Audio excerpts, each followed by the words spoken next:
New York City, April 30th, 1789. To tumultuous cheers, a few simple words echo across America. I, George Washington, do solemnly swear that I will faithfully execute the office of the President. At Federal Hall, George Washington becomes the first President of the United States. And will, to the best of my ability, preserve, protect, and defend the Constitution of the United States. A new Constitution, a new President, a new nation.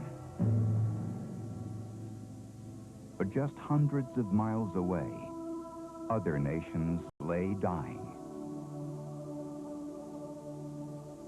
The pain of their people comes from the death grip that crushed them between Great Britain and its American colonies as patriots fought the revolution that won the United States its independence. They are the Haudenosaunee, a name meaning people of the Longhouse, better known as the Iroquois.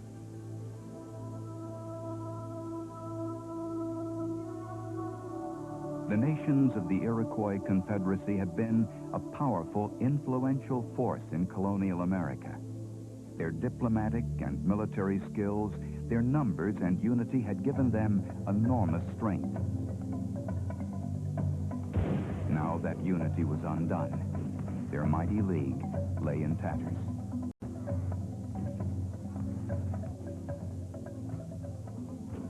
This revolution was about honor, you know, and freedom, and dignity, and the rights of man.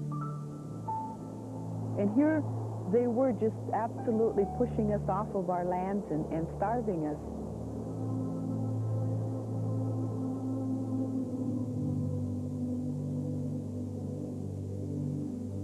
George Washington is called the father of his country. The Iroquois had another name for him, Lanadagalis, destroyer of towns.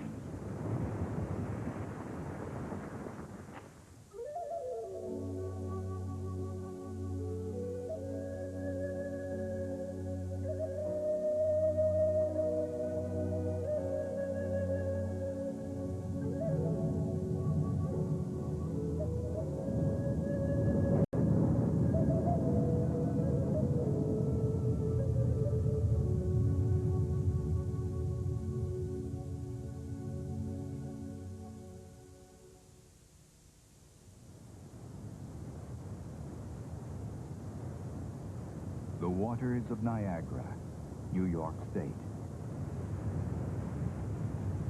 We think of this as the East, but in the early days of the first European colonists, this was part of the western frontier. To understand how the West was lost, you can begin at places in the East, like Niagara.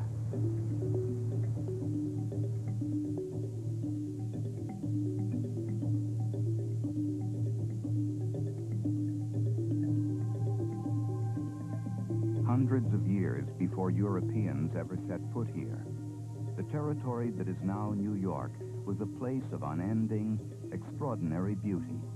Mountains, lakes, rivers, streams, mile after mile of thick forest and wild grass.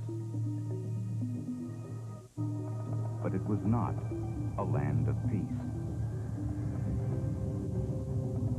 The Iroquois people who live here are in turmoil, divided by war, trapped in violent, vicious blood feuds.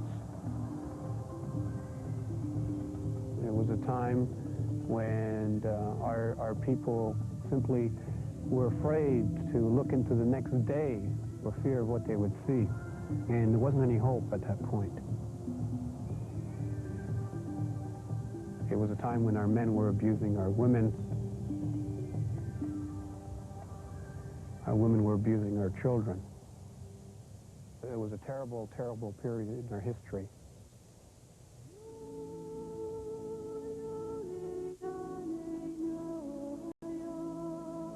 According to Iroquois tradition, salvation arrives in the form of a prophet, an Indian man of virgin birth called the peacemaker. He travels from native settlement to settlement, preaching a gospel of world peace. The peacemaker brings a message from the Creator. There will be a new world for the Iroquois, a world in which the 5 nations of the Haudenosaunee, the people of the Longhouse, will unite in a league of harmony and security. He did things like he took one arrow, and he broke it. And when he broke it, it showed the people how easily each of their individual nations could be broken. Then he tied 5 arrows together and tried to break that bundle, but he couldn't do it. And he said, that's how we'll be. If we unify and we're united as this bundle of 5 arrows is, then we'll be strong. The Iroquois heed the peacemaker's message and unite in a powerful league dedicated to peace.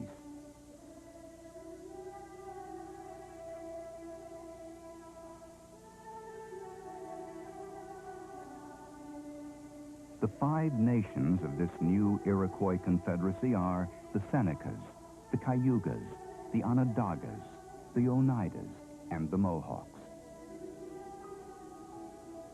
Before leaving, the peacemaker warns the 5 nations never to return to their former violent ways. If you chiefs by the council fire should be continually throwing ashes at one another, your people will go astray. Their heads will roll. Authority will be gone. Your enemies then may see that your minds are scattered. The league will be at a standstill, and the good news of peace and power will be unable to proceed.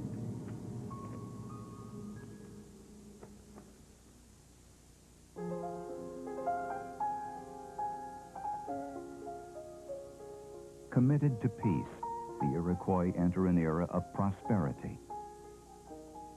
Men are able to hunt without fear. Women, who are treated as esteemed equals in Iroquois society, can oversee the growing of sacred corn, beans, and squash. It is a time when the Iroquois live in harmony with each other and their land. In the terminology that we have with the Haudenosaunee, we call her Itinoha, our mother, because the land gives life.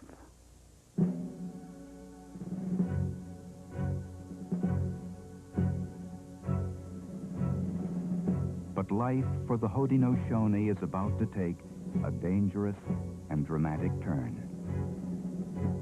July 1609. French explorer Samuel de Champlain and the war party of Huron and Algonquin Indians come down from Canada to raid the Mohawks. It is the Iroquois' first hostile encounter with the whites from across the ocean. And the Mohawks, it's recorded that they were wearing wooden slatted armor and that they were in massed formation. From the journals of Samuel de Champlain. I marched on until I was within some 30 yards of the enemy, who, as soon as they caught sight of me, halted and gazed at me, and I at them. When I saw them make a move to draw their bows upon us, I took aim with my arquebus and shot straight at one of the 3 chiefs.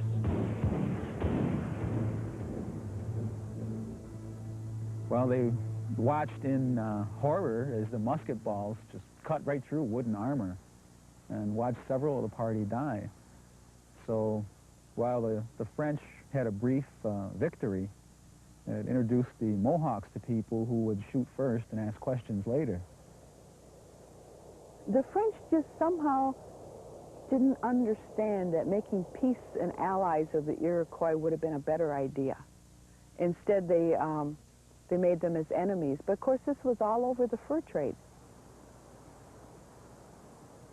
Beaver pelts, prized in Europe for elegant beaver hats, are what the French are after. And they rely on their Huron and Algonquin allies to help get them.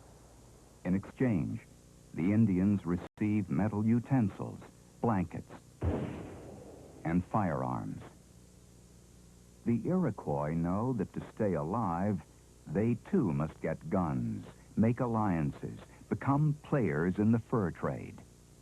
They turn to a rival of the French, the Dutch, whose settlements are steadily growing nearby.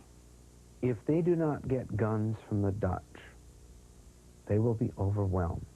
The only way they can get guns from the Dutch is to participate in the fur trade with the Dutch as partners and to begin to expand into the lands necessary to obtain the beaver pelts for the fur trade. So it becomes like an arms race. The French wrestle with the Iroquois and the Dutch for control of the fur trade. At the same time, Jesuit missionaries arrive among the people of the Five Nations, preaching both for God and country, the country of France.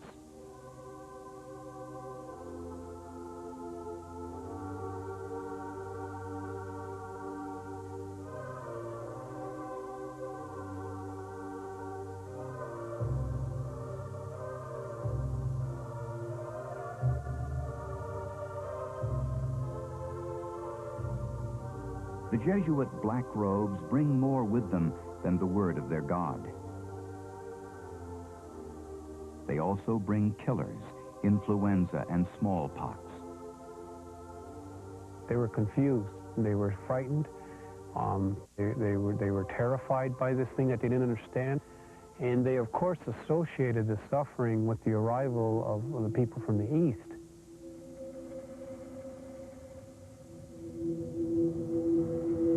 The Iroquois defend themselves against what they believe is Jesuit witchcraft. Missionaries are seized and forced to endure excruciating tortures. One of those captured is Father Francisco Bressani. I was all drenched and covered with blood that streamed from every part of my body, and exposed to a very cold wind that made it congeal immediately to my skin. But I consoled myself, seeing that God granted me the favor of suffering in this world some pain, in place of what I was under obligation on account of my sins to pay in the other, with torments incomparably greater. The violence escalates. The Iroquois declare war on the French and their Indian allies. The Hurons, longtime enemies of the Iroquois and devoted friends of the French, are hammered by the wrath of the Haudenosaunee.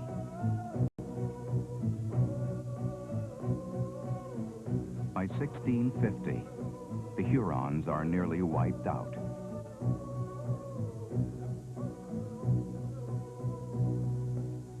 But the Iroquois victory is not without cost. Sickness and warfare have exhausted them as well. The forests are depleted of precious beaver. Life for the Haudenosaunee has forever changed. The great law of peace has been stained with blood. But what I think we are looking for is peace at that point in time. We are looking for an end to these wars that have been taking so much resources, so much human life, and so much of our time. So what you want to do then is to get on the side of initiating. You want to get on the side of initiating treaties that form a peace so that you can begin to get control of your environment again and get control of your life.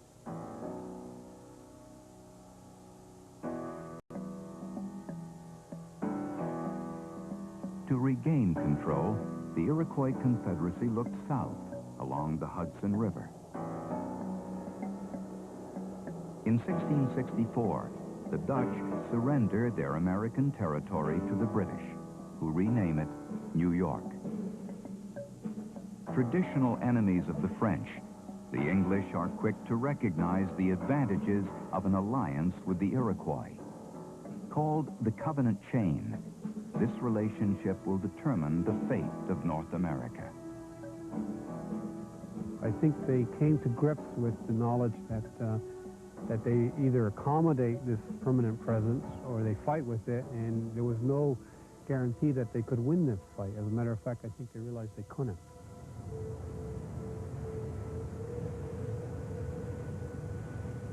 As the 17th century comes to a close, the Iroquois Confederacy is able to negotiate a peace with both France and England. Successful for decades, it is a delicate balancing act, but ultimately an impossible one.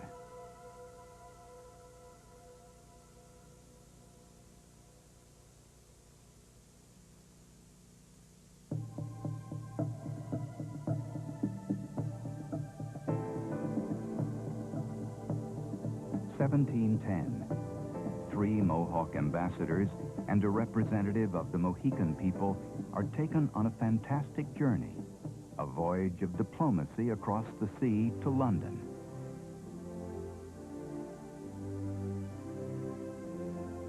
They are presented to the royal court of Queen Anne as the kings of the Five Nations.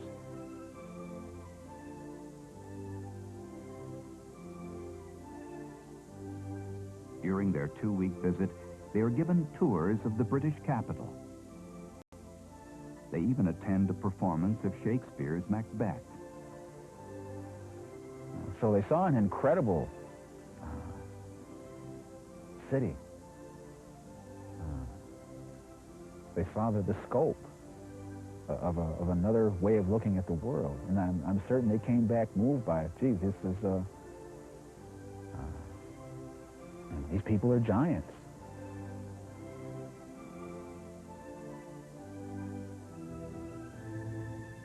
The spectacle of these so-called four kings going to England, I think is a perfect piece of evidence that the English needed them.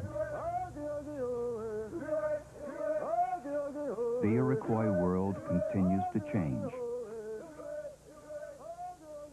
In 1713, a sixth nation comes into their confederacy, the Tuscaroras, joining the Mohawks, Oneidas, Onondagas, Cayugas, and Senecas.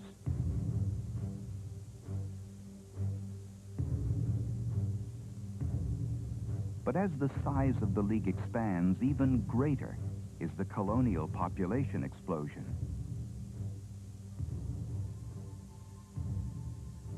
White farms and homes are spreading pell-mell into Indian lands.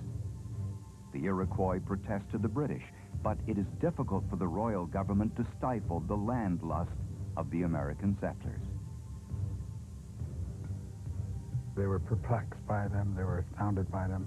My grandmother told me how they viewed the white man coming. They said, was it like a black cloud rolling? A black cloud rolling over the land. And it brought death, brought pestilence, and it brought a great deal of tragedy and grief to our people.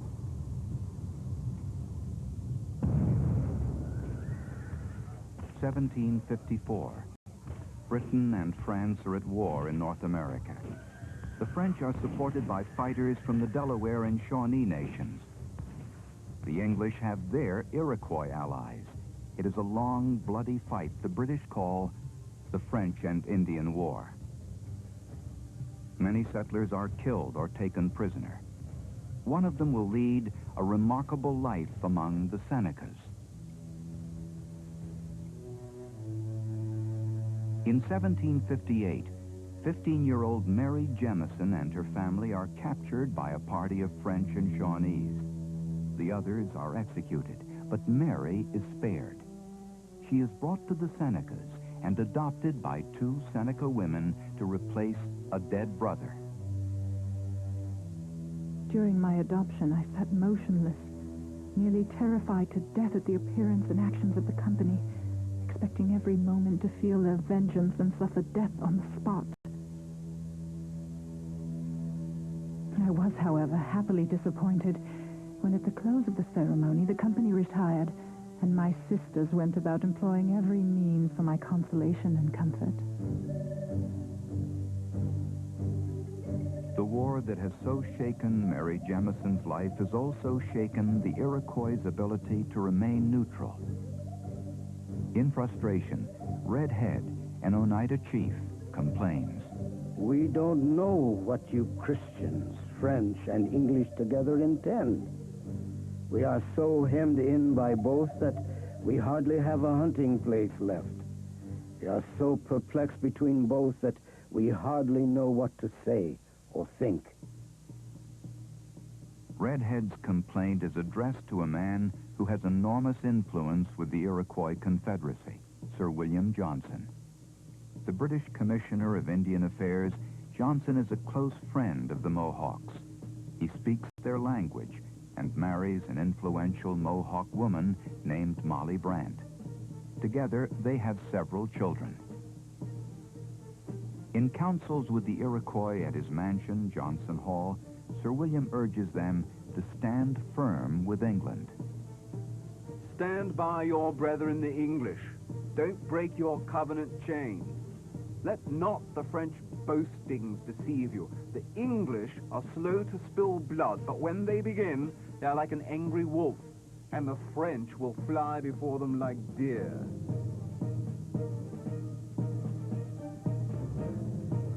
(1763). Johnson's prediction comes true. The French surrender, and Canada becomes part of the British Empire. But the elimination of the French threat only feeds the settlers' hunger for more and more land, Iroquois land.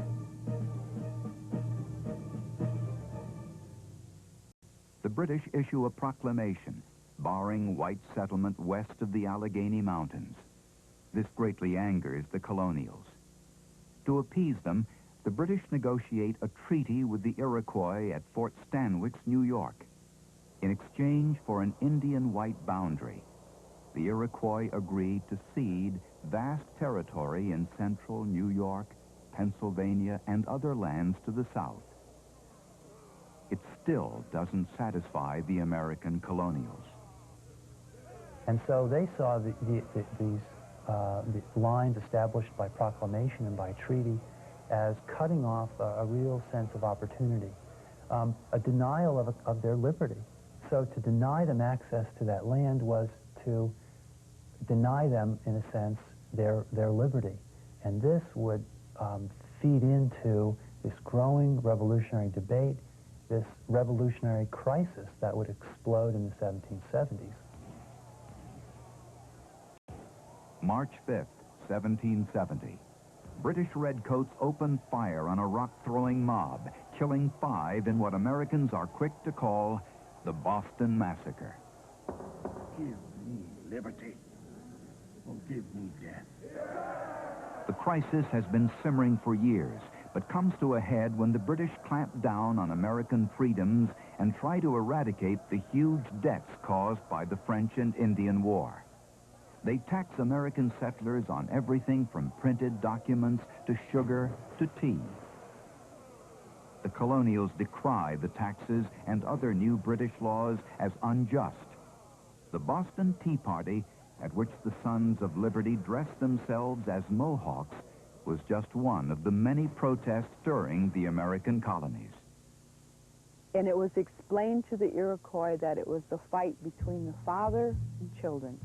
The father was the King of England, and the American colonies were the children. And the Iroquois responded, well, then that's a family quarrel, and there's no need for us to be involved, so we'll stay neutral. But once again, the Iroquois find themselves pulled from both sides in a furious political tug-of-war. The British and the American patriots vie for their allegiance.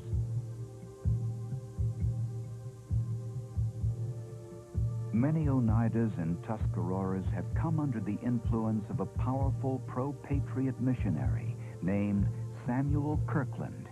They walk miles to hear his anti-British sermons.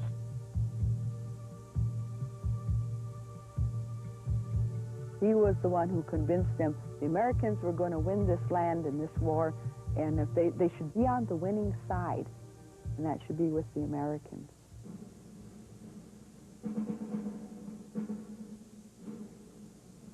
The British also have their powerful advocates. Sir William Johnson has died, but his widow's brother, the Mohawk Joseph Brand, has taken his place as a dynamic defender of the crown. Charismatic, a born leader, well-educated, Brand speaks fluent English and at least 3 of the 6 nations' languages. To the British, his support is crucial. I think he allied himself with the people who he and everybody else reasonably expected to be the winners in this war, which was the English. Most Iroquois desperately pray that war will not come. The Haudenosaunee are saying, we love you both. We are friends with the colonies and Britain. That it is a quarrel between you and not us. We don't want your war in our country. April 19, 1775. Guns open fire on Lexington Green. The shot heard round the world roars like thunder through the 6 nations.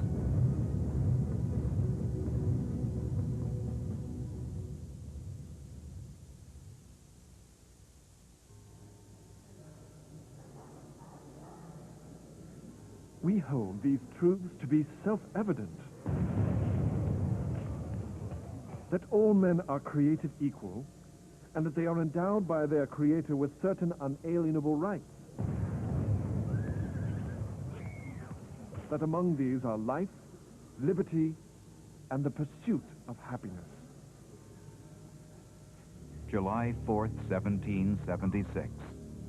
America declares its independence.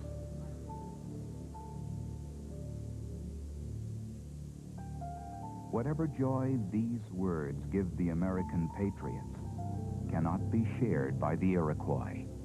For them, the revolution will mean only more pain. Their confederacy is being ripped apart. What the Confederacy said at the time is, we will remain neutral. We will not fight as the Haudenosaunee, as a confederacy, nor will we fight as a nation. But we cannot, being free people, deny the right to fight of anyone who wants to, of our men.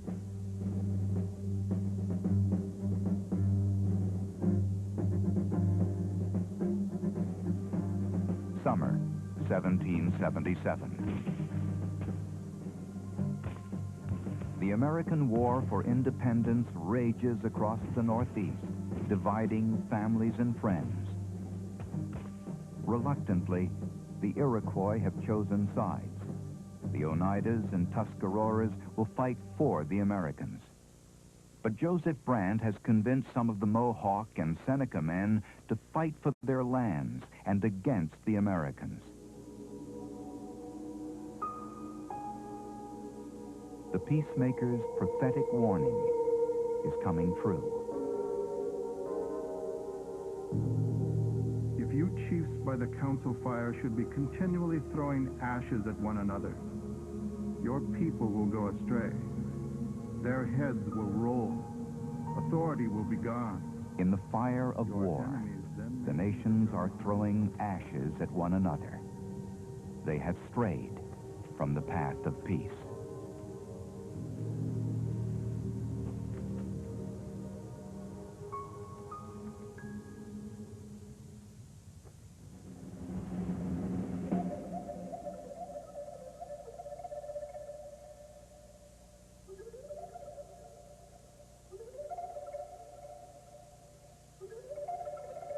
August 6th.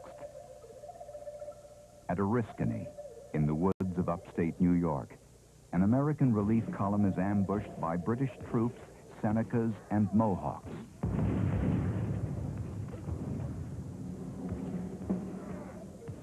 Fighting alongside the Americans are 60 Oneidas. It was on this ground here that Oneidas shot at their relatives, the Senecas and the Mohawks, and the Mohawks and Senecas did likewise, and blood was spilled, and Oneidas were killed, and Mohawks were killed, and Senecas were killed. And then all of a sudden you're there in the midst of battle and you realize you've made these commitments to these nations that are not even your nation. And you end up fighting against your own brothers.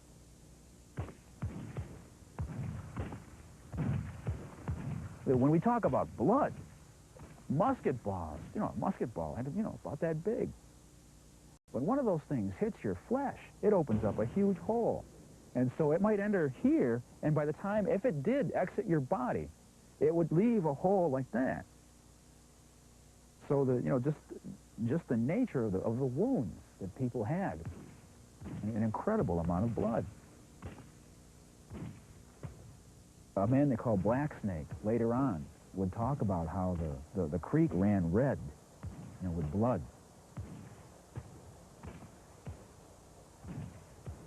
From there, it deteriorated from a battle involving muskets to one involving spears and clubs and axes and knives. And it became the most personal, intimate kind of fight you can imagine. People rushing at each other, neighbor fighting neighbor. And the battle continued like that for some hours. When the fighting at Oriskany ends, more than 500 lie dead. Some are Oneidas. Many more are Senecas and Mohawks.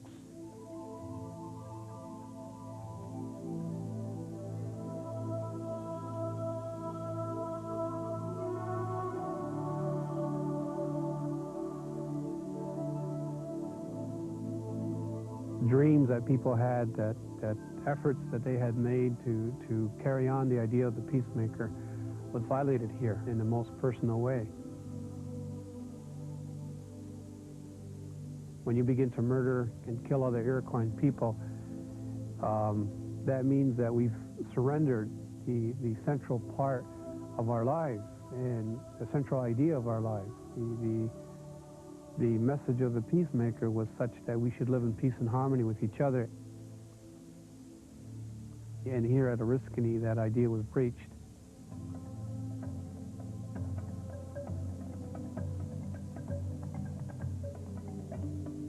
Summer, 1778. Joseph Brant avenges the slaughter at Oriskany.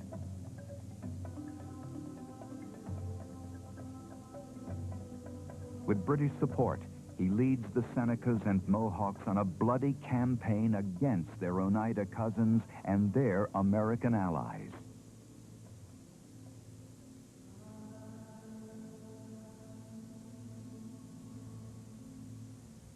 Our Oneida people, during the campaigns of the Revolutionary War, suffered greatly. Our villages were destroyed, our crops and fields and storehouses were destroyed and burned, and we suffered as a result. And so our people, of course, had very strained times, very hungry times, and very poor times as a result of our loyalty.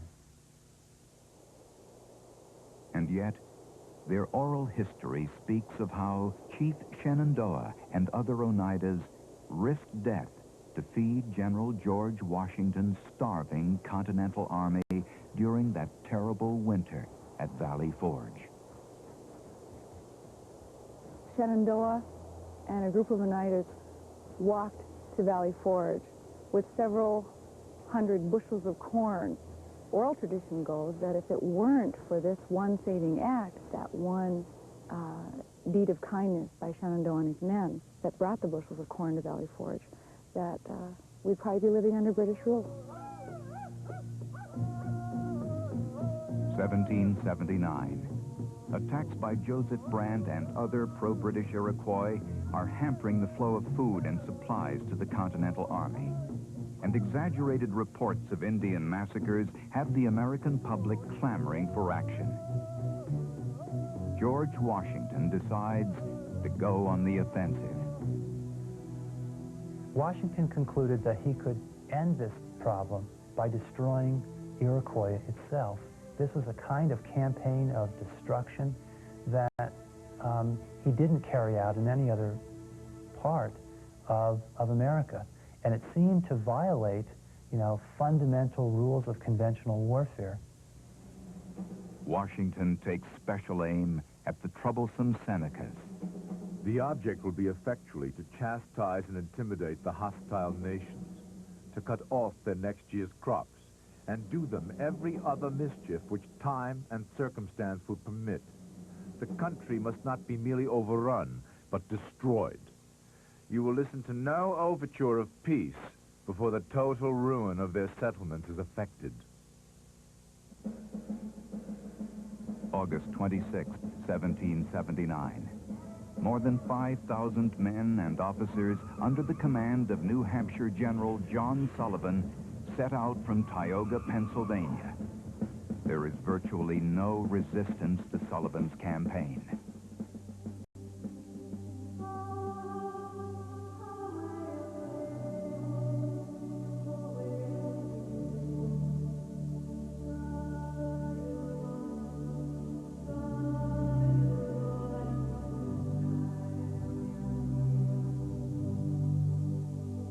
The American soldiers are astounded by the beauty and bounty of the Seneca homeland.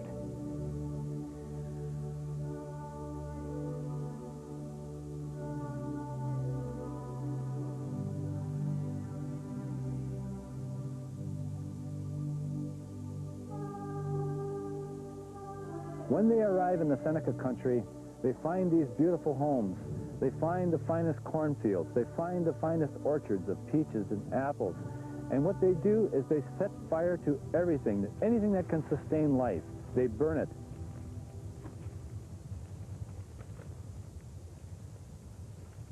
They kill whomever they find in their path, and they burn the houses to the ground. They cut the corn down. They set fire to all of the corn.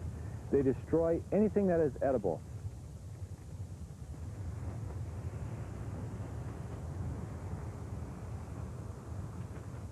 What Sullivan was doing and was ordered by Washington was to scorch the earth. And its essence, it's saying to, you know, the message being sent to the Haudenosaunee is, we plan to wipe out your families. We will starve you to death.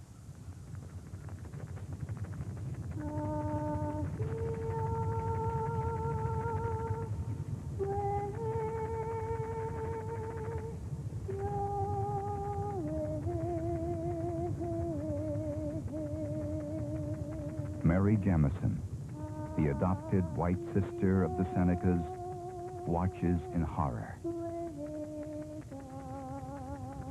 A part of our corn they burnt and threw the remainder into the river.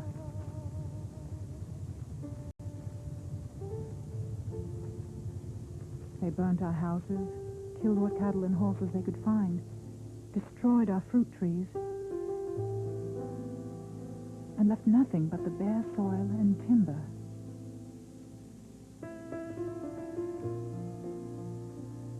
And this is where, to me, must have been the lowest period in our history, where we were reduced to starvation. To think of these proud people who had 100-acre, 200-acre cornfields and 1,500 fruit trees were now, in just the space of a month or two of Sullivan, were destitute.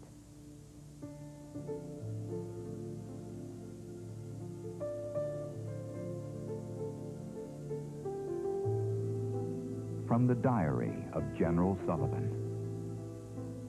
The number of towns destroyed by this army amounted to 40, besides scattering houses.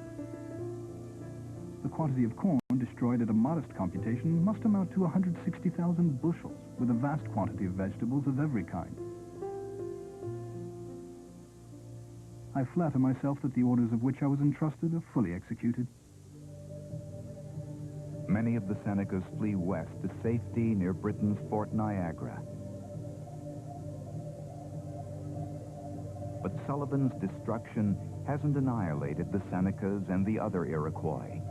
His flames only have enraged them even more. They are prepared to fight the Americans forever. But then comes staggering news. October 1781. On a battlefield in Yorktown, Virginia, the British surrender to Washington. The English persuade their Iroquoian allies to lay down their arms. The revolution is over, they say. We have lost. To the Iroquois, the world is turned irrevocably upside down. I think they also must have started to realize that they were kind of used, and that what meant the most to them, they were about to lose, and they didn't know, what their future would hold. It's an emptiness and a pain, and it's hard to describe, but I'm sure that's how they felt. Joseph Brant said he felt that he and his people were between two hells. War was one hell. Peace would be another.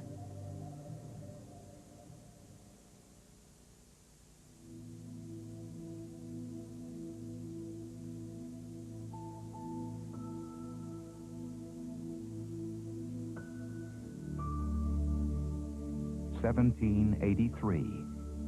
For the first time in nearly 8 years, there is peace in the lands of the Iroquois. The Treaty of Paris officially ends the Revolutionary War between Great Britain and the new United States. In it, there is not a single word on the fate of the Iroquois. No matter which side each of the 6 nations fought for, it is as if they never existed. They no longer mattered, really, in any real terms, and they could be brushed aside. And I think that was the cruelest lesson that the Iroquois Confederacy had to learn, is that they had been treated as simply another political tool. And when their usefulness was up, they were discarded and thrown aside.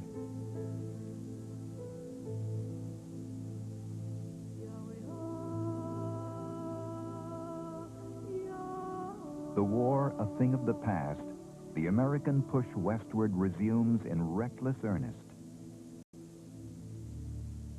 Speculators are selling off land they don't even own. Many of General Sullivan's men plan moves to the western New York territory they had ravaged just a few years before. Essentially, all of those who served saw that land as American land, almost as if it was a birthright. They saw their destiny in the West, and they would take that up either by right of conquest or through coercion and fraud. And that's exactly what happened. Joseph Brant and his Mohawk followers are given refuge in British Canada. Most of the other Iroquois are moved to small reservations in New York State. Ironically, it is the Oneidas who sided with the victorious Americans who perhaps fare the worst. New York State takes all but a tiny part of their homeland. The Oneidas occupied an area of 6 million acres. We now reside on 32. We made great sacrifices for the Americans, and we've ended up with almost virtually nothing. Chief Shenandoah and his people had put their lives on the line for George Washington during their legendary visit to Valley Forge. This was Shenandoah's bitter reward.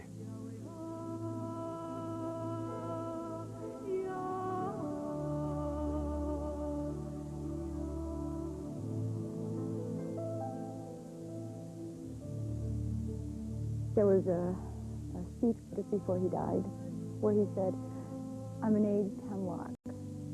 The winds of 100 years have whistled through my branches. The generation to which I have belonged have run away and left me.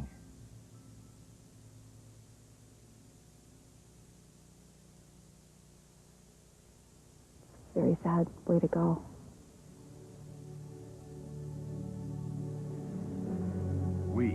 the people of the United States in order to form a more perfect union, establish justice, ensure that In my opinion, it was a lose-lose situation. Both powers intended to own the continent. And what the native people thought of that conquest was really not of much consequence. As we look back, we can see that the colonial aims to empire were realized.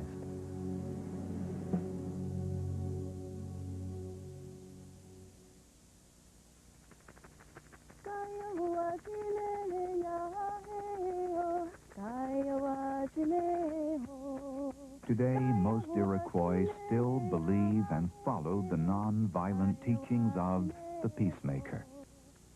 So strong is their faith, in 1993, a peace delegation came to share the peacemaker's great law with the United Nations. But some still do not hear his words. In 1990, a protest over disputed lands adjacent to a Mohawk reserve in Canada explodes in violence. The standoff between the Mohawks and the Canadian military lasts 11 tense weeks. To escape such violence, a group of Mohawks is moving back to the lands of their ancestors. They have bought a former county nursing home with 300 acres of land by the Mohawk River in upstate New York. After more than 200 years, these Iroquois people are finally home. Here they will try to make the dream of the peacemaker a reality. If we all just took the time to sit and talk with one another and share our ideas and our beliefs, that we'd find that we have more in common than we have differences. I think that we can all maybe someday work side by side to create that great, great peace that the peacemaker may have been dreaming of for everybody.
bulldozers cleared the way for a new highway, US 41, the Tamiami Trail. The road opens an area of Florida that has been virtually inaccessible to most of the state's population for years. The forbidding swamps of the Everglades. In and around these marshes and bogs live remnants of a Native American people who once held at bay the combined might of the United States Army, Navy, and Marines. Thousands of lives and tens of millions of dollars were lost attempting to eradicate them. The whole intent was to wipe out the Indians totally from the southeast or remove them. If they wouldn't go, they were going to kill them.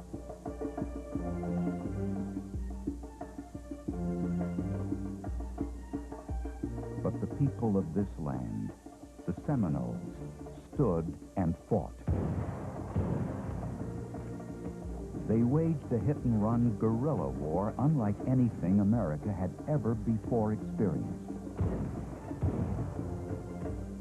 For the United States, fighting on alien terrain against a determined, elusive foe was a grim foreshadowing of another jungle quagmire.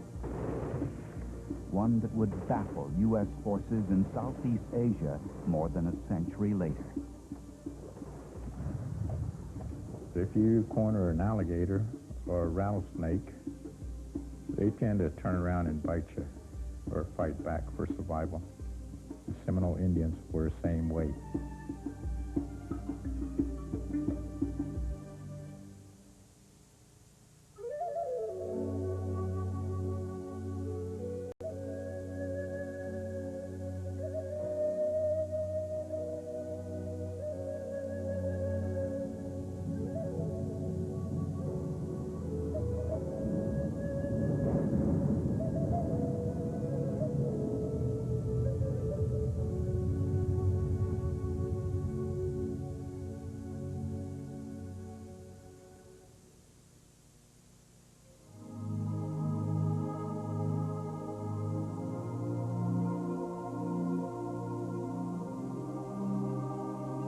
Easter Sunday, the year 1513.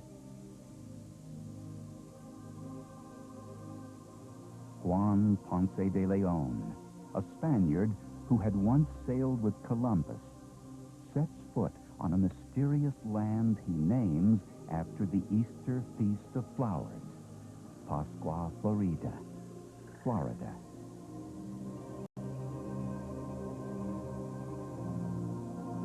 Legend says Ponce de Leon was searching this land for the fabled Fountain of Youth. But in reality, he is just one of many Spanish explorers and colonizers who sailed to Florida for power and plunder.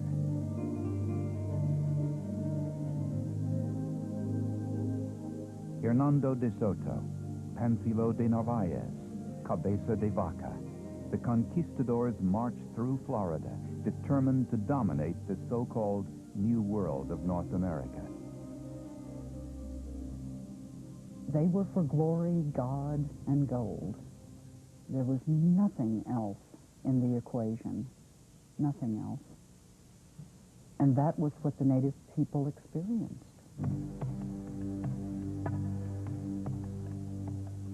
When the Spaniards arrive in the 16th century, there are more than 500,000 Native Americans living in Florida.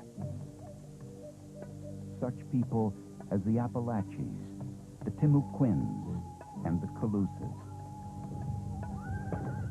They fiercely resist the Spaniards, but are no match for their firepower, their relentless slave raiding, and the devastating diseases they bring from across the sea.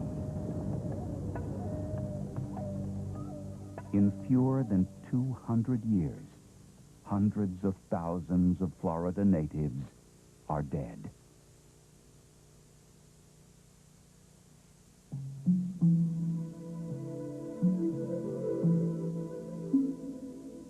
1795. On the borders of Spanish Florida, other native peoples are flourishing. The Muskogee-speaking tribes, dubbed the Creek Indians by the British, inhabit at least 60 villages in Alabama and Georgia. But pressures from U.S. settlers have many of them looking for a new home. They join with the few surviving Florida Indians and other tribes who have migrated south to Spanish Florida. All become known as Seminoles, a word meaning renegades. So they're trying to create some coalition and trying to get along with one another, and the government then said, "You're all Seminoles," and of course some of the people didn't understand what they meant by that. All of a sudden you're this group of people that never existed before. William Bartram, a naturalist traveling throughout Spanish Florida in the late 18th century, marvels at the land of the Seminoles. I can venture to assert that no part of the globe so abounds of creatures fit for the food of man. The Seminoles seem to be free from want or desires. No cruel enemy to dread, nothing to give them disquietude. All of that is about to change. 1813. Encroaching white settlement drives the Red Stick faction of the Creeks to war. The next year, General Andrew Jackson crushes the Red Sticks at the Battle of Horseshoe Bend. The Creeks surrender over 2/3 of their territory, 20 million acres, to Jackson and the United States. As a result of the Horseshoe Bend battle, many of those people that were left moved to Florida and became a part of what we now know as the Seminole Nation. Among those on the run is a 10-year-old boy who will become a leader of Seminole resistance against the United States. His white father has named him Billy Powell. To his brothers and his enemies, he will be known as Osceola. They came as refugees after a war, and they came with what they could carry, and they came with shreds of their lives to try to find some peaceful place where they could put those lives back together. And they thought that that place would be Florida. Another group of people also seek sanctuary among the Seminoles. Blacks fleeing the horrors of slavery in the United States. In Spanish Florida, the runaway slaves join other blacks working and living with the Indians. It became quite a thing to flee into Florida by the hundreds, and it was quite productive. They could raise crops right next to the Indians. They married Indians. They became a part of the frontier. They raised their families. They raised their grandchildren, and they died right here in Florida. The blacks and Seminoles discover they have much in common. Many African traditions, including social structures and religious beliefs, are very similar to those of the Indians. But nothing strengthens their bond more than a common enemy, the white Americans. Stinging from the memory of the lash, the blacks warn the Seminoles never to trust the United States government. Once you've gained your freedom, for the most part, once you've had that taste of freedom, they probably made up their mind that, hey, they may come for me someday, but I'll never accept going back into that way of life ever again. Southern slaveholders are angry that blacks are escaping to Spanish Florida. What especially galls them is the existence of a small fort 60 miles from Georgia on the Apalachicola River. Known as the Negro Fort, it is manned by runaway slaves. This infuriates General Andrew Jackson. If the fort harbors the Negroes of our citizens, or holds out inducements to the slaves to desert from their owner's service, this fort must be destroyed.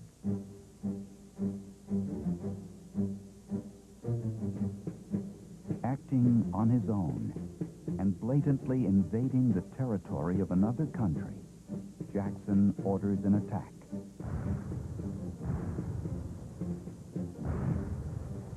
July 27, 1816. Gunboats hurl 8 cannonballs at the Negro fort. None do much damage. A 9th cannonball is heated in a ship's galley and fired. The ball ignites barrels of gunpowder in the fort. 300 are killed. An American eyewitness writes his father, "You cannot conceive, nor can I describe, the horrors of the scene. In an instant, hundreds of lifeless bodies were stretched upon the plain, buried in sand and rubbish, or suspended from the tops of the surrounding pines." After describing the carnage at the fort, the young man adds a postscript. First-rate land can be purchased in Florida for 50 cents per acre. What speculation! If it should ever be ours, which I think will be the case. For it is not only runaway slaves who are drawing American attention to Spanish Florida. It is the promise of more land, of a strategic territory that can give the United States control of its coasts and the Caribbean. America needs Florida, one observer notes, like a body needs a foot.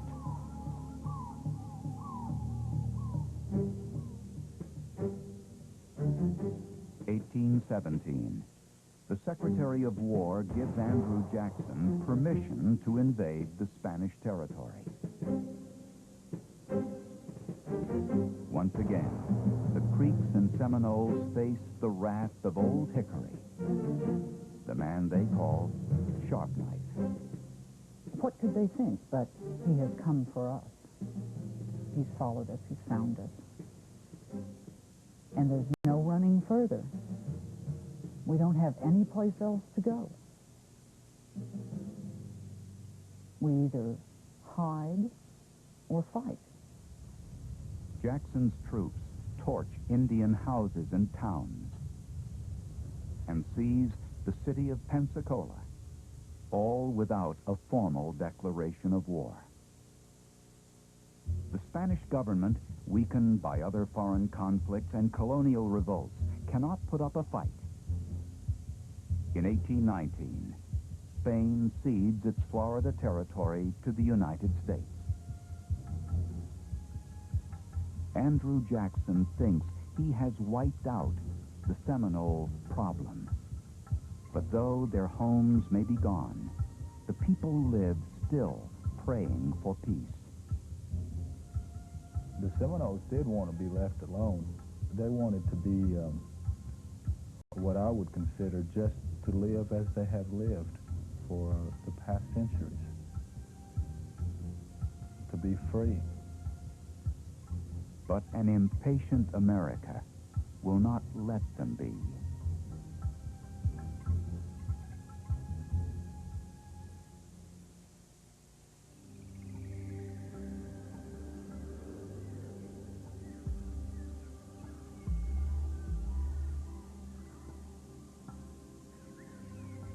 (1823).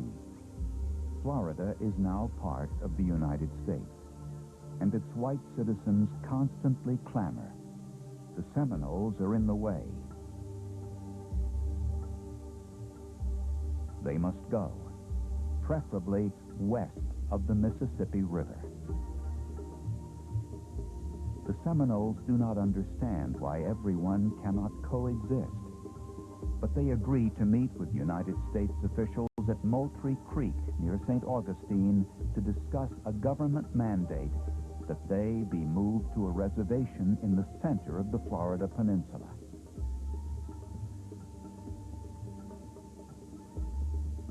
An aging head chief named Neamatla pleads to remain in his homeland.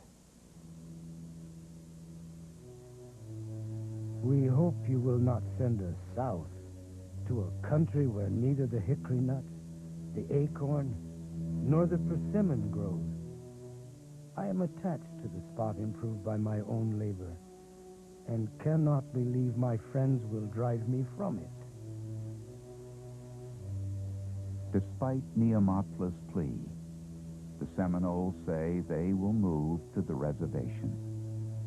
They find their new lands harsh and inhospitable. They were reduced to just really bare subsistence. And a person starving is an angry person. A person starving is a person who has lost hope, perhaps.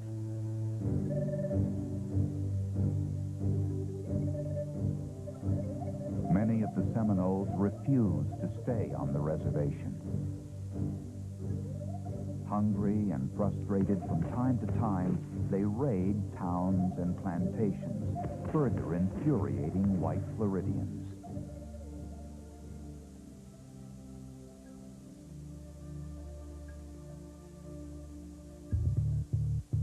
What's more, there is the burning issue that refuses to die: slavery. Many slaveholders fear that the presence of escaped blacks in Florida will incite slave insurrections. Whites are permitted to search the reservation for runaways. Often, they steal away blacks who have never even been slaves. Territorial Governor William Polk Duvall warns the Seminoles. By the treaty, you are bound to deliver all the Negroes that do not belong to the Indians. This you have not done. You are not to mind what the Negroes say. They care nothing for you, further than to make use of you to keep out of the hands of their masters. But the Seminoles will not betray their allies and friends, and the blacks are determined to stay free. This had been like a piece of heaven to them. They had built, they had harvested, they had reared their children, and here were a group of people coming in saying that we own you.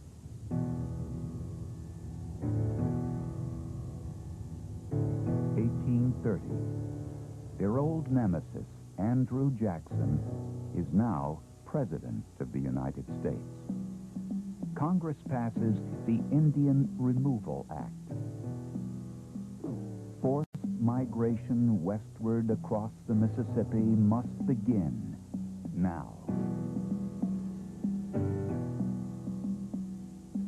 Georgia's Indian Commissioner, Colonel James Gadsden, is sent to Payne's Landing, Florida, to formalize a new treaty. The absolute bottom line on the Treaty of Payne's Landing was, you will not stay in Florida. We will not negotiate a space. You will leave. The Payne's Landing Treaty is one of several, but all say the same thing: get out. The Seminoles, who have run too many times, do not want to go. This is my home. I built this home. I built this log cabin. That's my wife. That's my children. This is where I live. They didn't want to move. And who would want to move? I wouldn't want to move. I want to stay right there, because it's my home. I don't care if it's an old shack. If it's my home, that's where I want to be. April 3rd, 1835. In Florida, Indian agent Wiley Thompson reads one of the treaties to a group of Seminole leaders. One of them is incensed at what he hears.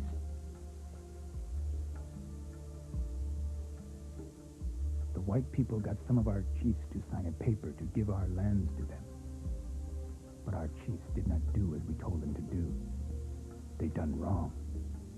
We must do right. When the agent tells me to go from my home, I hate him. Because I love my home.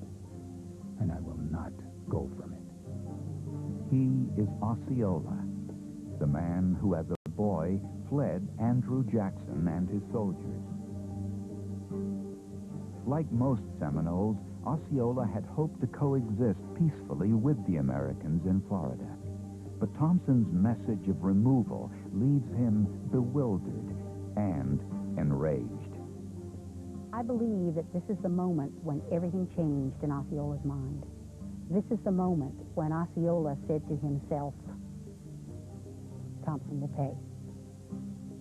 And they'll see. They'll see just exactly what it means to the Indians to be pushed one more time. Although some of the chiefs agreed to emigrate west of the Mississippi to Indian Territory, what is now Oklahoma, Osceola becomes a leader of the resistance.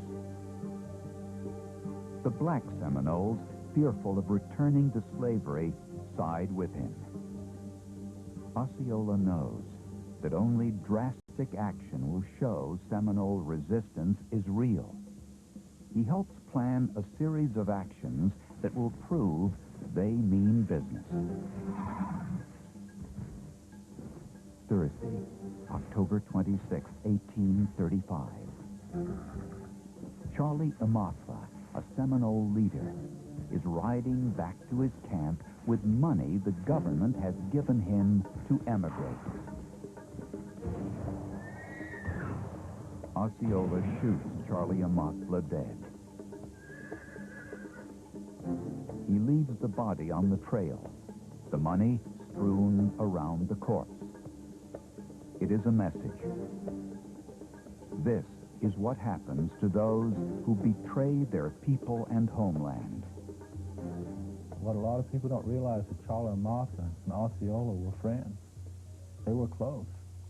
But we've got to understand that sometimes in the case of one's survival and the survival of the overall society of people, that there has to be decisions made.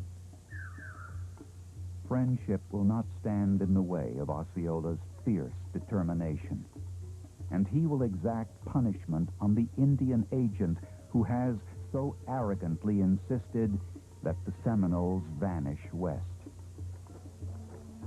December 28, 1835, 2 months after Charlie Amasa's death. Wiley Thompson and a friend, Lieutenant Constantine Smith, had finished dinner and are walking just outside the walls of Fort King. Both men are killed. Smith has 2 bullets in his body. Wiley Thompson, 14. Osceola has his revenge.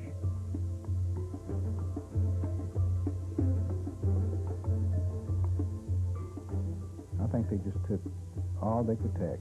They went to the limit of human endurance as leaders to protect what they had, and they were simply willing to fight. But the fact is, we're going to fight to the end.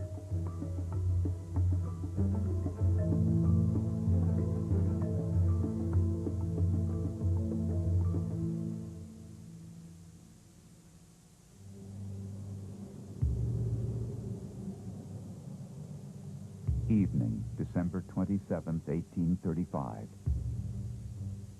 Central Florida. Major Francis Dade and 2 companies of soldiers are resting. They have been on the move for 4 days, a relief column headed for Fort King.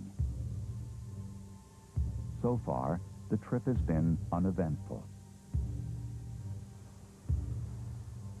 Then the morning of the 28th of December, there was a drizzle of rain falling. The temperature was some 48 degrees, quite chilly. Major Dade called out to the men and told them that I can't tell you to put your weapons on the supply wagon, as it would be unmilitary. But you can carry them under your coats to keep your powder dry because of this drizzle of rain. 8 a.m. Cold and wet. The men march along the road between a lake and the Wahoo Swamp.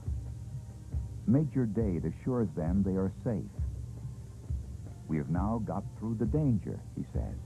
Keep up good heart, and when we get to Fort King, I'll give you 3 days off for Christmas.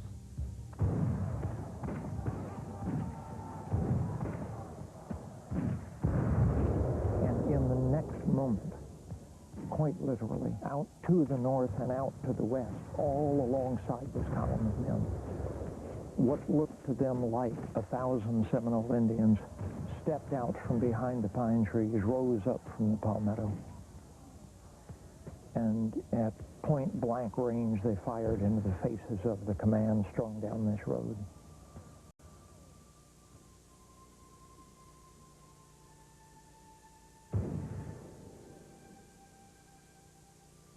Probably close to half the command, some 100 men, fell in their tracks, either dead or wounded. Captain George Washington Gardner tries to bring order to chaos. He stood in the road and swung his sword in the air, and even the Indians later recalled having seen him and heard him, and he shouted up and down this column, "God damn, God damn." And I think it sums up very well in a couple of words the absolute terror, frustration, but determination of this command.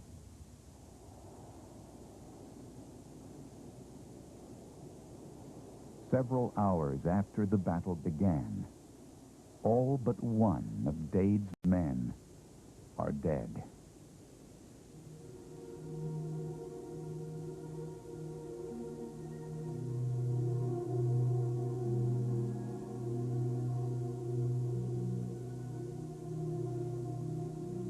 That night, in the Wahoo Swamp, the Seminoles celebrate their victory. Osceola rides into camp and presents a medicine man with the scalp of Wiley Thompson, who he has killed that very afternoon. The Dade battle and Thompson's murder have been carefully coordinated. Osceola gives the whites a warning. You have guns, and so do we. You have powder, and so do we. You have men, and so have we. Your men will fight, and so will ours, until the last drop of blood has moistened the dust of his hunting ground. Osceola continues his attacks, and fellow war leader Wildcat strikes in eastern Florida. The United States commits 5,000 men to the war. They are charged with tracking down some 1,500 warriors. It was either go to Oklahoma or die. So what is a person to do? You know, when your home is threatened, you fight. The finest generals of the U.S. command step into the fray, including the great Winfield Scott, Old Fuss and Feathers, hero of 1812 and the Black Hawk War. He arrives with a full military brass band and a thorough knowledge of European military strategies. They will do him little good in Florida.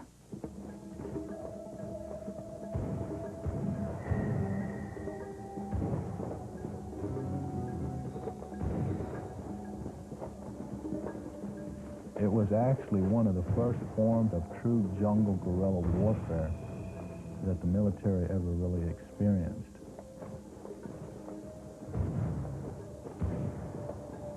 And it became a very difficult task to try to remove these people from their homelands.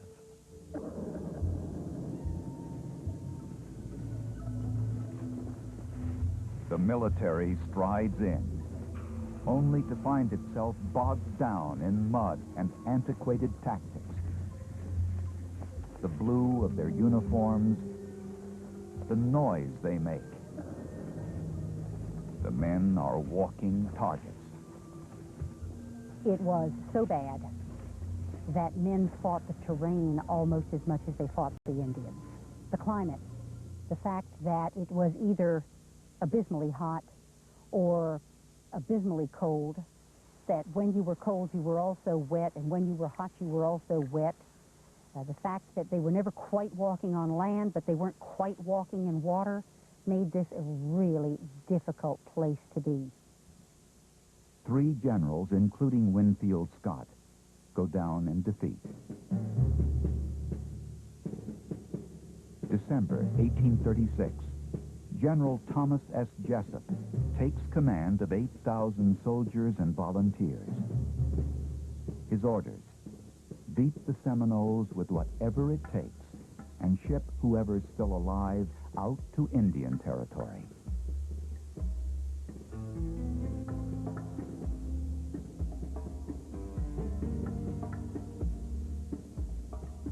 After a year of little success, Jessup decides that the only way to defeat the Seminoles is to lure them in under a white flag of truce.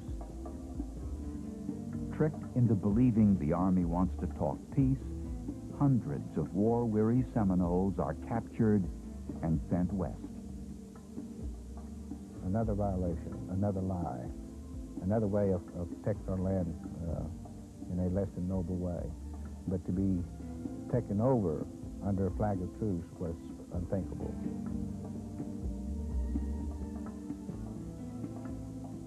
The course that Jessup finally decided to take was without doubt an indication of his own personal desperation and the desperation of the United States to do something, to bring this conflict to a close, to settle this Seminole question. 2 years of war and life on the run are taking their toll on the Seminoles. An ailing Osceola and his comrade Wildcat hope to negotiate a settlement with Jessup. But they, too, are duped by the false white flag. Surrounded by hundreds of soldiers, Osceola, who had stood as a fiery symbol of Seminole defiance, is now a prisoner of war. He is paraded through the streets of St. Augustine and imprisoned at Fort Marion.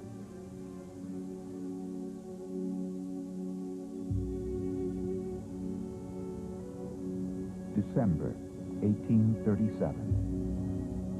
As hundreds of disheartened Seminoles are captured and dispatched west, the government decides to ship Osceola north to a harbor fort in Charleston, South Carolina. Osceola becomes a tourist attraction as sightseers crowd to gawk at him. He is weak and weary, ill with malaria and quinsy, an infected, inflamed, sore throat. George Catlin, the artist who chronicled so much of what we know about 19th century Native American life, arrives to paint his portrait. He is a most extraordinary man, Catlin writes. And one entitled to a better fate. He is grieving with a broken spirit and ready to die, cursing the white man, no doubt, to the end of his breath.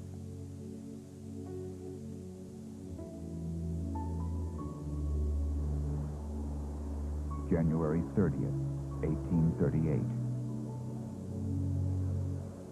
Unable to talk, the 33-year-old Osceola signals his wives to bring him his full war dress. He paints his face, knowing that sickness is going to end his life. He shakes hands with everyone in the room, including physician Frederick Wheaton. He made a signal for them to lower him down upon his bed. He then slowly drew from his war belt his scalping knife, which he firmly grasped in his right hand, and in a moment smiled away his last breath without a struggle or groan. He was just the epitome of of life for the Seminoles. Very proud people, people who were tied to the land for very spiritual reasons. A group of people who loved their families and would do anything to protect and defend their family and their home.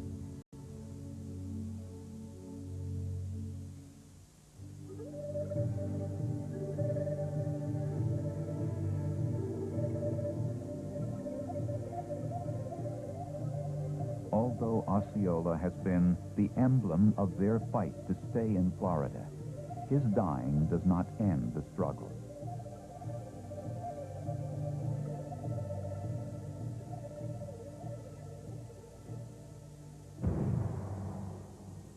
The Seminoles, both natives and blacks, vow to fight on.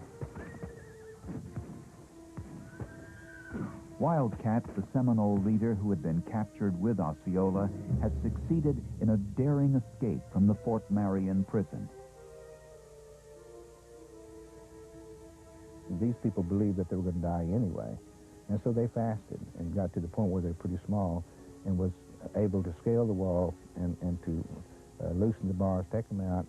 The opening was only 7 to 8 inches wide with 2 bars. One night, the Seminoles were able to scale the wall, go out that opening, and drop 24 feet down on the outside to a moat. Wildcat flees south and reunites with Seminole warriors near Lake Okeechobee. Christmas Day, 1837. A future American president, Colonel Zachary Taylor, pursues the Seminoles into their Okeechobee sanctuary. With him are 800 regular soldiers and 200 Missouri volunteers.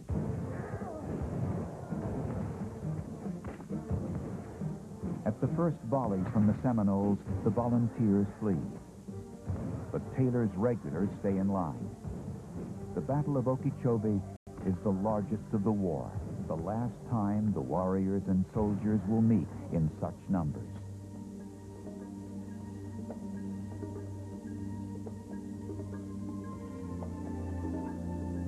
The Seminoles fight bravely, but are pushed further south, into the murky swamps of the Everglades. Nothing they do seems to stop the relentless demands of the whites to get out or die. Members of Congress protest the expense and loss of life, but the skirmishes grind on, year after year, a frustrating war of attrition. Many Seminoles cling to the hope that the United States will finally relent and let them hold on to some small plot of land. They are hungry and sick, but they will not give in.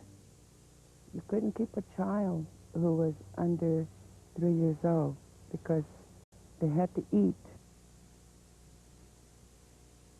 Mother's milk failed because mothers didn't have enough food or drink, and they cried. And they can be very loud when they cry. So sometimes, in order for the survival of all the other people and children, they had to, snuff the children, snuff the child that was crying. They didn't intend to, but if there was somebody real close by, they would put their hands over the mouth. And you can't really do that without suffocating the child. So sometimes it was accidental, and sometimes they had to do it on purpose.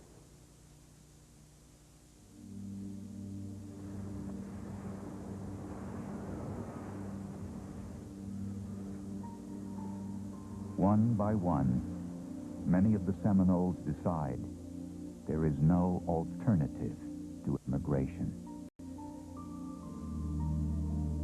Some of the old people decided that they would not move to the new territory, that they would die on the Florida land, and they stayed behind. But some of them who had still full lives ahead of them wanted to see the welfare of their children, of their band, and of their people to still replenish and start over again, I guess you could say, they decided to move and to go to Indian Territory. October 1841. Even the great warrior Wildcat has been captured. He and his people prepare to sail for New Orleans and the trek to Indian Territory. I am looking at the last pine trees on my land. It was my home. I love it. And to leave it now is like burying my wife and child. I have thrown away my rifle and taken the hand of the white man. And now say to him, take care of me. It was a time where once that they knew they were loaded up on the barges of the ships, that they knew they would never see that land that their ancestors had lived and abided on for hundreds of years. But to know that you're leaving and you're never going to return, that's almost like saying that being that their home was as a mother to them, that would like you having to go away and you're saying goodbye to your mother. And you know you would never see her again after this last time that you laid eyes on her. You would never see her again. Those are the type of feelings that those people that were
all the bloodshed. The government never truly defeats the Seminoles. At war's end, 300 still remain in Florida. Having successfully resisted for so long, they are allowed to stay. To these survivors, the United States has given in. There was a certain faction, Seminoles, that can actually officially say that they did not come to the point where they said, we surrender, we give up. The ones who would never officially surrender or sign a peace treaty with the government in the time of conflict with the United States.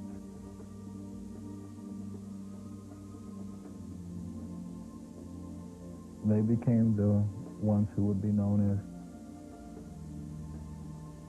the unconquered.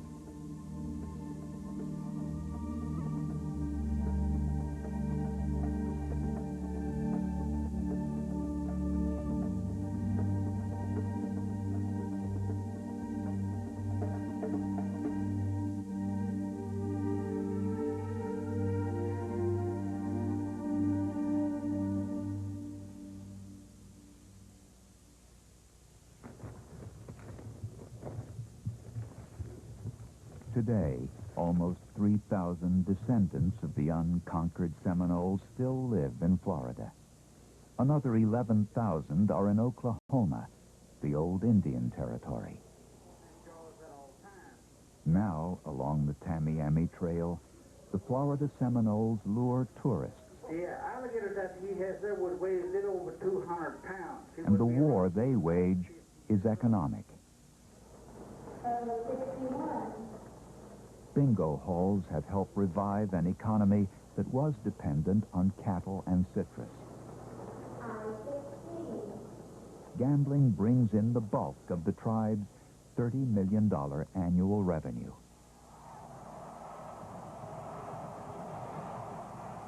Florida State University's football team, the Seminoles, were the 1993 NCAA national champions. Every fall Saturday, a new Osceola rides.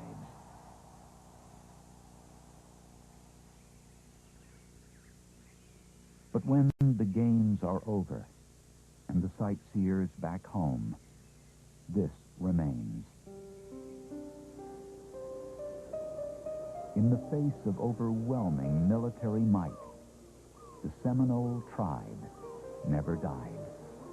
They looked power in the face and didn't flinch. They fought back. I believe that their people and their descendants ought to be looked on in history as a people of survival, a people that, under any given circumstances, adapted and continued to hold on and to live on and to cherish life.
June 22nd, 1839. Dawn. Cherokee territory in what would one day be Oklahoma.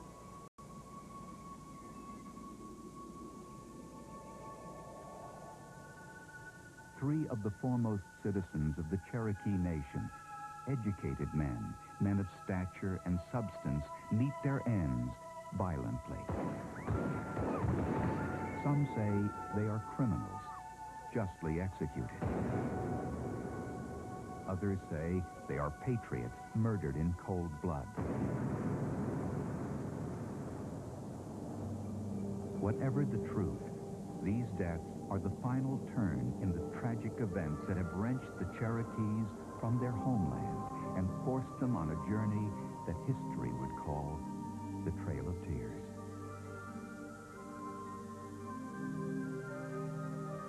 I read in stories that they ran up and they hugged the trees as they left.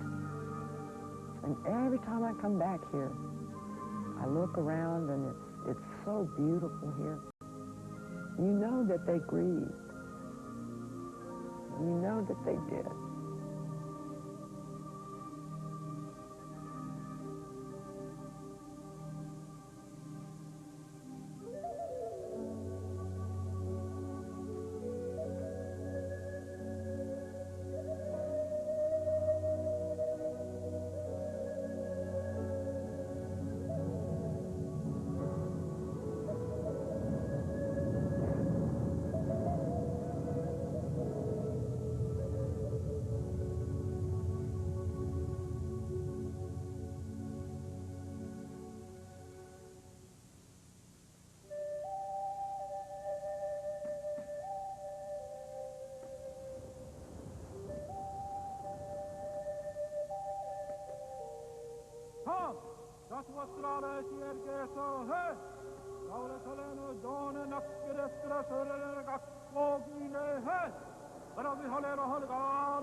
A time when Cherokee culture is thriving.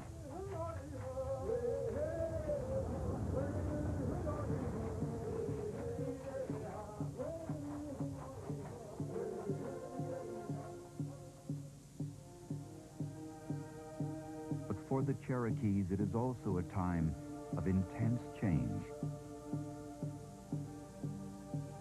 The Cherokee homeland falls within the boundaries of the new United States of America.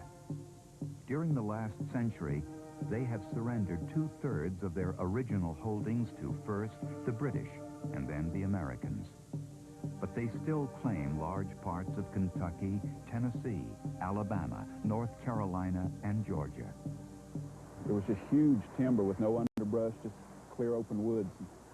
All kinds of plants, food plants, medicine plants. You know, there's more plant life here than anywhere else in the world. There are a larger variety of plant life right here in the Smoky Mountains. But this land is now being overrun by the new Americans. They bring profound change to the Cherokees, new ideas, new ways of doing things, new technology.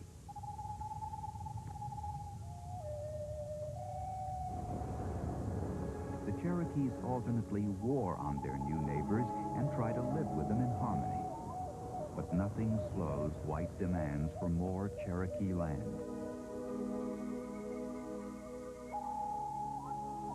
Chief Dragging Canoe makes a disturbing prophecy.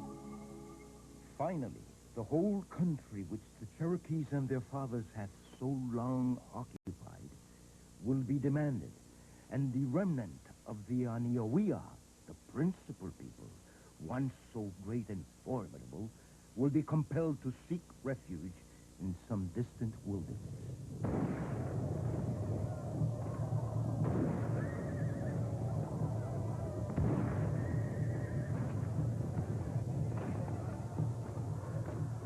In the 1790s, In a final, desperate effort to turn back the tide, one group of Cherokees attacks American settlements in Tennessee.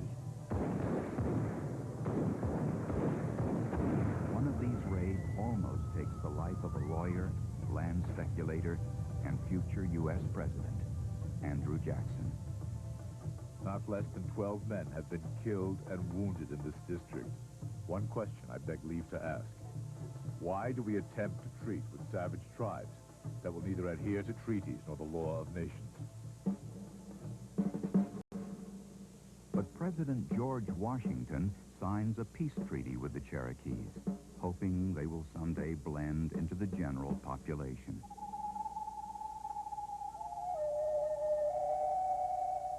Most Cherokees now choose to live in peace with their new neighbors. Since their hunting grounds are depleted, many begin farming. And they adopt other useful aspects of white culture: log cabins, rifles, spinning wheels. If there's one word I was going to use to describe Cherokees, I would use the term adaptable, because what Cherokees have done throughout their history is to borrow from other societies, from other cultures, and to take the things from other societies and cultures and use them for their own purposes. The willingness of the Cherokees to adapt brings change of another kind, change with far greater implications than guns and tools.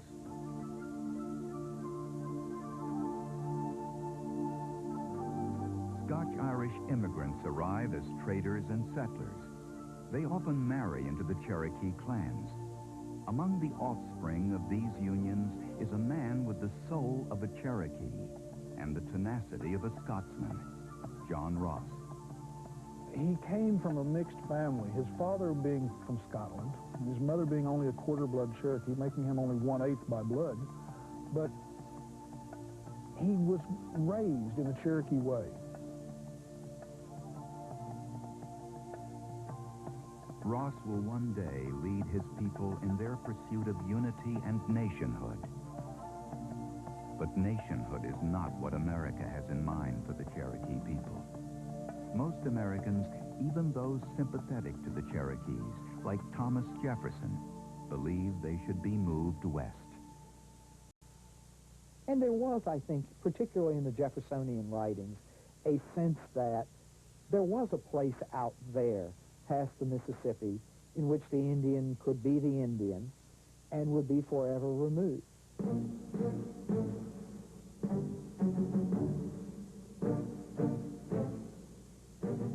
Removal. That is the government's answer to the Indians longing to remain in their homeland. Simply place the Cherokees and all eastern tribes far away, west of the Mississippi River. In 1802, President Jefferson takes an irrevocable step towards removal. He signs a compact with Georgia on behalf of the federal government, buying Georgia's western lands, the future Alabama and Mississippi. It is a move that will have a profound impact on the Cherokee people. The state of Georgia, of course, had the Compact of 1802, which, in their minds, required the federal government to extinguish the title of land held by the Cherokees in the northwest part of the state. 1803.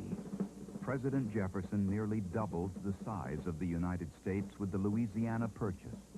When some Indians voluntarily emigrate to this wilderness beyond the Mississippi, Jefferson begins talking about removing all eastern tribes to the west.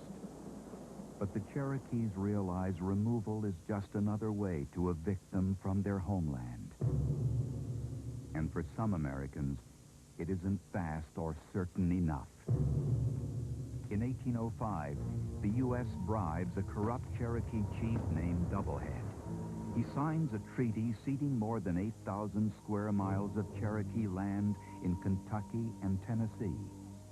U.S. agents assure the Cherokees this will be the last treaty. And a young man stands up and he says, "This will not be the last treaty. They will be back again and again and again until there is no land left." 2 years later, Doublehead signs another treaty, ceding more Cherokee land. Tribal leaders recall the young man and his warning. You saw the future as if standing on a high ridge, they say. They give him a new name, the Ridge.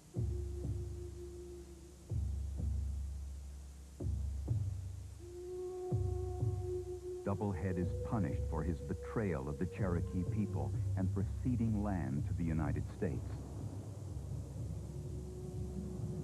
He is murdered by the Ridge and others.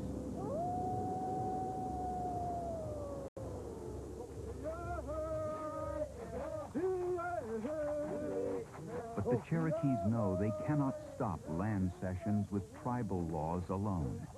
They must establish their national sovereignty so they can deal with the Americans nation to nation.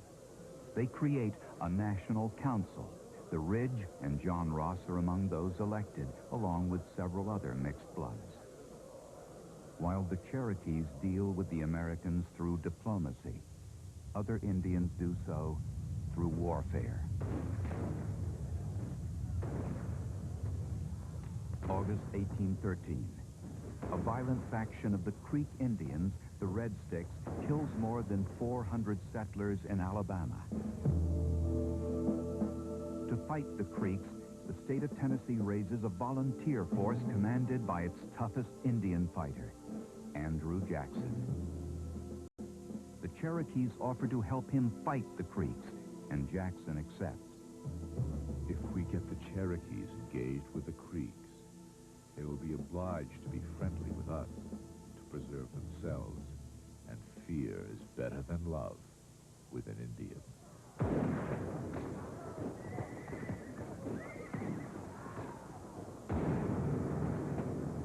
March 27, 1814.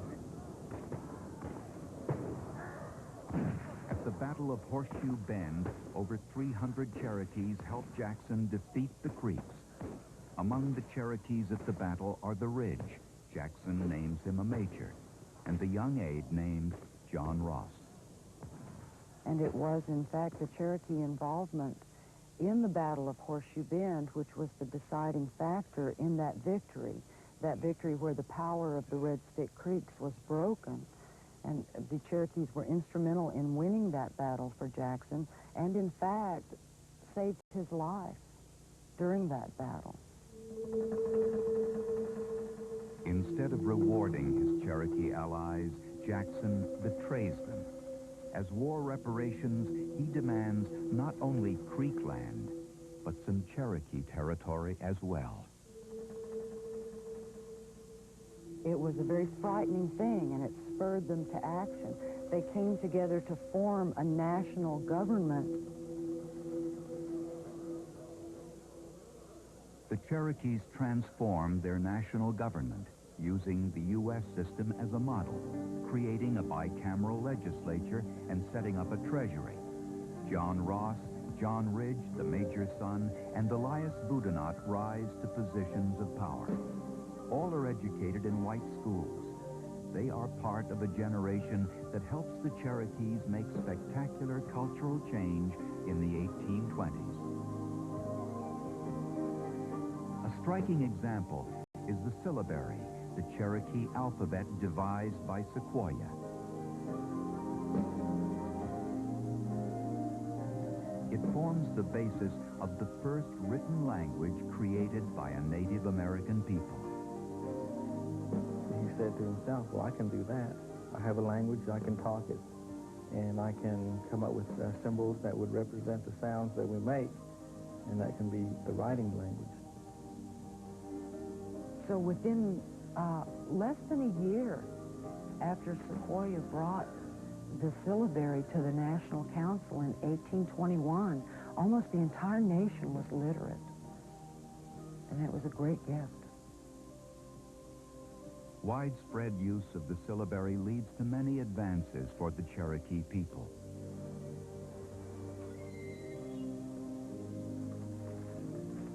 They begin issuing the Phoenix, the first newspaper to be published by an Indian nation. It is printed in both English and Cherokee. The Cherokees create a national court, build schools and churches, and establish a system of taxation. They prosper. Some even grow rich. The Cherokees begin to believe their troubles are behind them.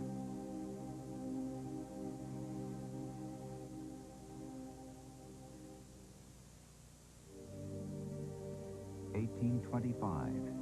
The Cherokees moved their national capital to a site in northwestern Georgia. They call it Nouachota. Nouachota is a modest community by 1820 standards, but to the Cherokees it is a symbol of their hopes, ambition, and determination. To the citizens of Georgia, however, it has an ominous air of permanence.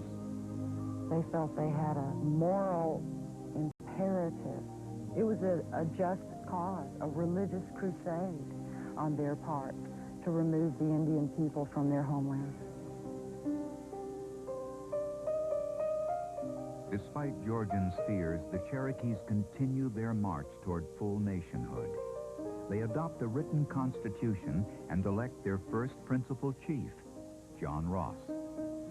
He devoted his life to two principles. One was, first, the preservation of the Cherokee people in their homeland, to which he said they had a God-given right. The other was the unity of the Cherokee people. Unwilling to tolerate an independent Indian nation within its borders, Georgia refuses to recognize the Ross government. It outlaws the Cherokee Constitution and proclaims its right to seize Cherokee lands at will. In the presidential election of 1828, Georgia strongly supports a man who has promised, if elected, to remove the Indian tribes completely from white society. He is Andrew Jackson. I always believe that there are little things that tell us a lot. And if you look at Jackson's correspondence with Indians, they frequently begin and talk about, "My children, let me take you by the hand." With regard to Indian removal, he says, "Let me take you by the hand to a new land in the West." I think Mr. Jackson was motivated by two things, greed and ambition. He was a vicious, lying, double-dealing betrayer of the Cherokee people. December 1828. The Cherokees' worst fears are realized. Andrew Jackson, the frontiersman, military hero, and longtime Cherokee adversary, is elected President of the United States of America.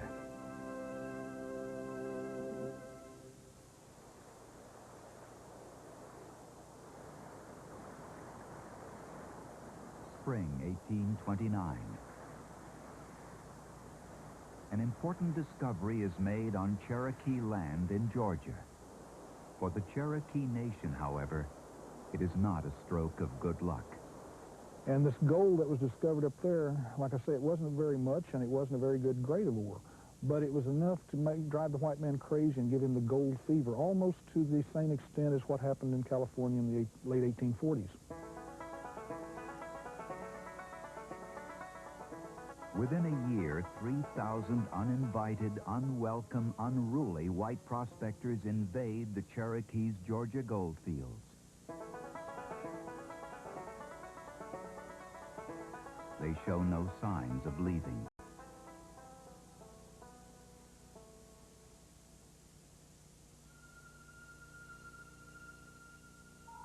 Casting a worried glance at these trespassers, Major Ridge asks his people to reaffirm the old law: death to anyone who sells Cherokee lands without tribal approval.